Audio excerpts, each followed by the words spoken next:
Good touch, bad touch பத்தி நெறைய இடத்துல நான் குட் டச், பேட் டச்ச பத்தி பேசவே மாட்டேன். பேச மாட்டீங்க. ஓ! ஏன்னா, ஆ. அது ரொம்ப ஒரு பேசிக். ம். அது வந்து எப்படி சொல்றது? இந்த அப்யூசஸ் இது சார்ந்து நம்ம டீப்பா போனோம்னா, அதுல இருக்கிற ஒரு பேசிக் அது வந்து எல்கேஜி, யுகேஜி லெவல் தான். நாம ஆனா அன்றாடம் பார்க்குற நியூஸ் வந்து வேற லெவல்ல இருக்கு. அப்ப அது வந்து குட் டச், பேட் டச் கத்துக் குடுக்குறதால மட்டுமே முடிய போறதில்ல. அதுக்கு அப்பாற்பட்டு டீப்பா நம்ம வந்து குழந்தைகளுக்கும், இந்த சமுதாயத்துக்கும் அவேர்னஸ் குடுக்க வேண்டிய இடத்துல இருக்கோம். பட் நம்ம இன்னும் மீண்டும், மீண்டும் பேசிக்கோடயே நிக்கிறோம். Good touch, bad touch, good touch, bad touch அது இல்ல. அதுக்கு அப்பாற்பட்டு க்ரூமிங் இருக்கு. க்ரூமிங் இருக்கு. பக்கா க்ரூமிங். இப்ப நான் அது சமீபத்தில கூட ரொம்ப கோவமா பேசியிருந்தேன். ஒரு ஒரு ஒரு ஆந்திர பிரதேஷோ, தெலுங்கானா தெர்ல. ஒரு பொண்ணு ஸ்கூல்ல இருந்து ஒரு தாத்தாவால கூட்டிட்டு போகப்பட்டா. ஓகே. என்னோட புக்லயும் நான் க்ரூமிங்க பத்தி தான் நெறைய பேஜஸ் எழுதியிருக்கேன். அத புரிஞ்சுக்காம என்ன வந்து நெறைய பேர் கேள்வி கேட்டாங்க.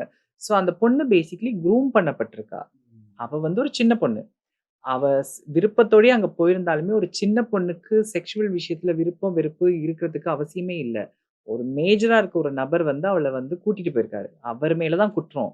ஆனா, அத புரிஞ்சுக்காம, ஒரு சின்ன பொண்ணு இந்த இடத்துல மிஸ்யூஸ் பண்ணப்படுறான்னு கூட பார்க்காம, கமெண்ட்ல பார்த்தா, விரும்பி போயிருக்கா தானே அனுபவிக்கட்டும். விரும்பி போயிருக்கா தானே அதுல வேற அந்த பொண்ணுக்கு ஒரு கெட்ட வார்த்தை எழுதி, இப்டி இப்டி போட்டு வச்சிருக்காங்க. ஸோ, இந்த புரிதல கொண்டு வர தான் நம்ம முயற்சி பண்ணணும். இது good touch, bad touch bad மட்டும் இல்ல. டச். க்ரூமிங்ன்ற ஒரு பெரிய கடலே இருக்கு. ஆமா. அது நெறைய நம்ம 2 பேரும் பேசியிருக்கோம். ஆமா.